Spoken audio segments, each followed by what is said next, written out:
Welcome, ladies and gentlemen.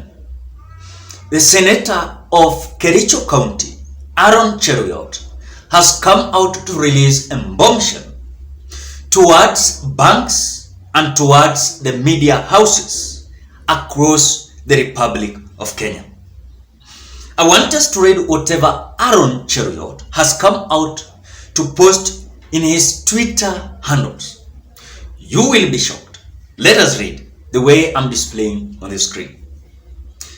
President William Samoei Ruto will succeed in crushing every cartel in the country save for two that are extremely powerful. Number one, Kenya banks. Number two, Kenya media. Both are very powerful, influential, and synergize so well to protect each other's interest. For public good, a way must be found. That is whatever Aron Cheruyot has come out to write in his Twitter handle. After that message, and of course that tweet, the NTV media station, through their journalist, news anchor presenter, came out giving a bombshell response to William Samoei Ruto, Rigathi Gachagua, and Aron Cheruyot, whom it has been believed that they have been seen many times saying that they were going to ensure that media houses are going to respect them. So I want you to watch the video from NTV, a news anchor coming out to criticize and throw a bombshell to William Samoei Ruto. So watch that video, then we continue. We begin with a red flag over what we see as a threat to one of the most fundamental pillars of the country's democracy, the media. An ill-advised and thoughtless tweet earlier today by Kericho Senator Aron Cheruyot issued a thinly veiled threat, referring to the media as a, quote, cartel that should be crushed by President William Ruto. As if possessed by a spirit reincarnated from the pits of the one-party dictatorship hell, the Senator Majority Leader even went as far as suggesting that crushing the media, whatever that means, would be good for the public.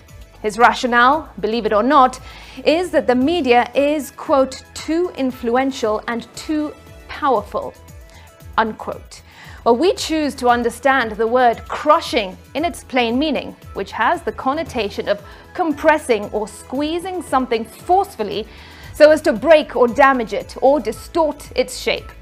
Of course, it is needless to say that no law gives the president any such powers over the media. Indeed, the very constitution that created the Senate, to which Cheruyot is a gleeful member, singles out the media for particular protection against rogue elements in the ilk of Kericho Senator. That 2010 constitution dedicates no less than 3 entire articles, in addition to an array of other incidental provisions, to the primacy of media freedom in all its expressions. If crushing things is a government policy, then there is surely no shortage of things to crush. The high cost of living, the runaway fuel prices, the price of unga, the free fall of the shilling. That would be a good place to start. Further, as a lawmaker, Mr. Cheruyot ought to know that the media is not just a business. In its plurality and totality, it is directly tied to the very kernel of a democratic society, freedom of expression, which, among other things, protects the rights of the individual from political tyranny. In suggesting that the president should crush the media, Mr. Cheruyot is therefore inviting the head of state to abrogate a fundamental pillar of the very constitution he swore to uphold, merely to satisfy the senator's primitive instinct of power accumulation. Yet, Cheruyot's verbal misadventure is not all an isolated happenstance. To the contrary, it is only the latest in a series of seemingly casual remarks that not only seek to degenerate the media, but reek of disdain and a desire to delegitimize the country's fourth estate. Deputy President Rigathi Gachagua has never hidden his impatience with the media that he sees as an inconvenience rather than a legitimate player in Kenya's democratization journey.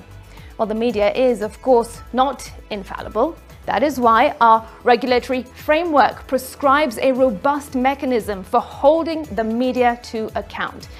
The Complaints Commission, for instance, exists precisely for that purpose, and the likes of Aron Cheruyot have every opportunity to convey whatever perceived infringements to this commission.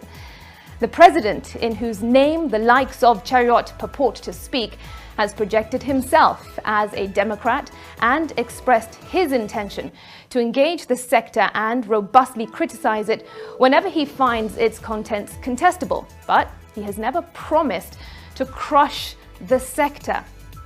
Right now, he would do well to come out and unequivocally disown these rogue statements. For as long as he remains silent, so long will these doubts linger, and so long will this misguided mindset continue to find succor in government and the country at large. Over to you, Mr. President. These are the day's top stories. Now, after NTV, news anchor came out, releasing bombshell on how Aron Cheruyot is just playing with the minds of Kenyans. When media houses are there, it is not for politics. It is not for business. It is to show Kenyans and the whole world whatever is happening. The truth, justice, and democracy. So this is whatever Aron Cheruyot again came out responding to NTV. This is whatever Aron Cheruyot said again. So powerful are the cartels in our media houses that when I called them out today, NTV Kenya dedicated over 10 minutes of primetime twisting on it. That is how they buy their freedom and silence critics. Ethical media practice died in Kenya, and we must fight to restore it. That is whatever Aron Cheruyot has come out to say. I want to say this. The era of Moi is back. You like it, you don't like it.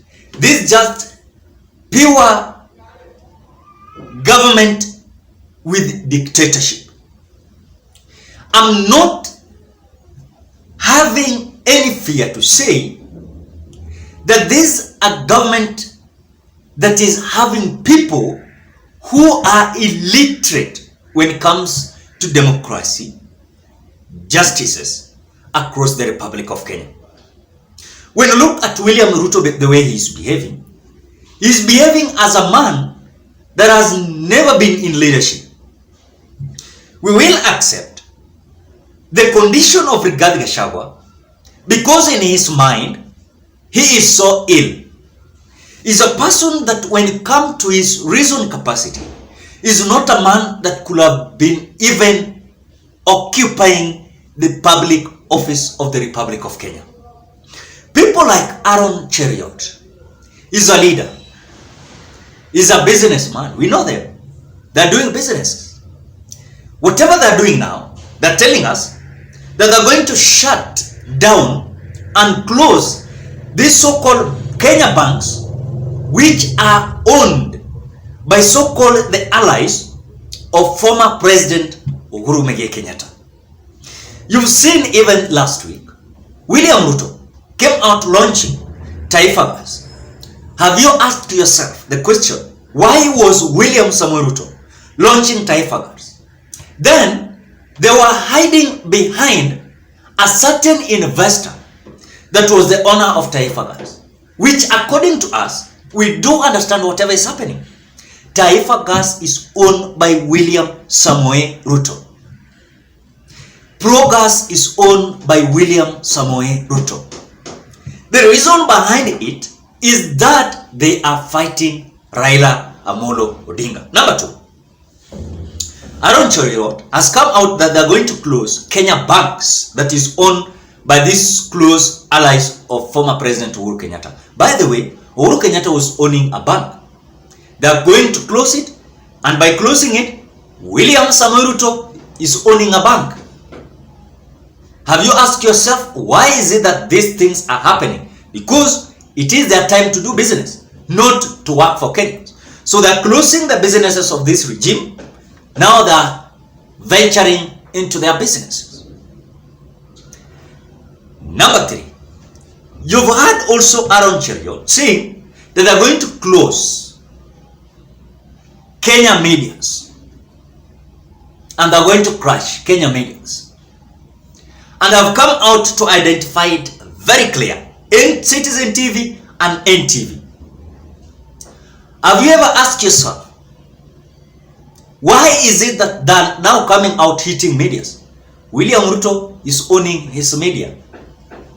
If you don't know, he's owning a television. So they want their media to be on a front line when it comes to propagandism in the Republic of Kenya.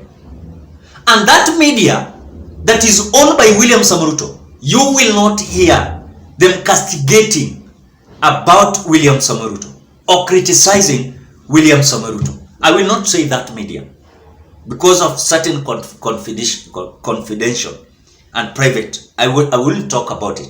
But the truth is, William Ruto is owning a television. And this television, you will not hear it. Them even welcoming Azimio team for an interview. You will not hear. And they will not accept criticism or criticizing William Samoei Ruto. This is the government that you Kenyans, you elected. Not all people in the Republic of Kenya. But some people, they came out celebrating that this was their choice. This is just adamant. When you look at their, they are so adamant at a point that even when you look at their reason capacity, they are bringing Moi eras back of dictatorship. That is whatever they are doing. Then nyinyi, whatever they are doing, munadanganywa na kubeba ujinga. Ati yo tumefungua gas, tumeweka gas cheap. It is not cheap. They are doing their businesses. Oh, wamewaletea fertilizer iko na subsidies. Hiyo ni biashara yao, hakuna kitu kama subsidy hapo. They are doing the business. Wanaleta at a cheaper price, wana import na alafu wanauzia at a price, wanapata profit. Wewe unadhani unapata fertilizer cheap or affordable, but they are doing business. This is the position we as Kenyans. And if any case we will keep quiet, then these people will do whatever they like. I want to say this finally. William Ruto and his brigades, wanaamini hawatatoka hapo. They will get out one day. And they will face the wrath and the consequences, repercussions are waiting for them. Let them do whatever they want, but as long as they're still living, the answer is already been prepared and they will face it. No one is going to die as a president. He's going to finish his 2 term or 1 term, but things might not be favorable for them. So ladies and gentlemen, what are your thoughts? Drop your opinion at the comment section below. Otherwise, I want to appreciate you so much because of your support. Bye bye. Till we meet on another video.